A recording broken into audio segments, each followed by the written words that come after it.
Most of the time, we can use our IRIV PiControl as a CODESYS PLC controller by connecting both the IRIV PiControl and our laptop into an existing network. However, in an event an existing network is unavailable to use, a connection between your laptop can be established with an IRIV PiControl as a CODESYS PLC controller using peer-to-peer technique. To complete this part of the tutorial, we'll need the Cytron IRIV PiControl and an Ethernet cable. Plug an Ethernet cable connecting the IRIV PiControl to your laptop. For this tutorial, we'll use a laptop running Windows 10 operating system. Take note of the two Ethernet ports you use on the IRIV PiControl, the 10100 megabit or the gigabit port. Software. Turn on your IRIV PiControl and click on the network icon from the top right corner of the desktop. Select Advanced Options and then select Edit Connections. Now select either Wired Connection 2 or Wired Connection 1 based on which of the two Ethernet ports you use on the IRIV PiControl. If you use the 10100 megabit Ethernet port, select Wired Connection 2. If you use Gigabit Ethernet port, select Wired Connection 1. Click on the IPv4 Settings tab, select Manual from the drop-down next to Method, click Add, populate the address, netmask, and gateway fields accordingly. Address is 192.168.1.2,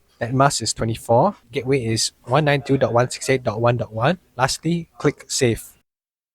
On your Windows computer, open the network configuration window by first pressing Win-R, then type in ncpa.cpl and hit Enter. Select your network adapter and click Change Settings of this connection. Select Internet Protocol version 4, TCP IPv4, and click Properties. Select Use the following IP address and populate the IP address, subnet mask, and default gateway fields accordingly. IP address is 192.168.1.3, subnet mask is 255.255.255.0, and gateway is 192.168.1.1. Lastly, click Save. Open the command prompt by first pressing Win-R, then type CMD and hit Enter. Type in ping 192.168.1.2 and hit Enter. It should say send equals 4, received equals 4. This means that the peer-to-peer connection has been established successfully. Back into CODESYS, we can try to log into the IRIV PiControl. First, we need to double-click the device CODESYS control for Raspberry Pi. The device configuration window will open. In the communication setting window, click on Scan Network. First, select Cytron IRIV PiControl under Gateway, and then click OK. Type in admin for the name and admin for password, and then click OK. If you use custom particulars for the name and password from earlier during setup, you use your custom particulars instead. Next, click the login button. You should now be successfully logging into your IRIV PiControl as a CODESYS PLC using peer-to-peer technique.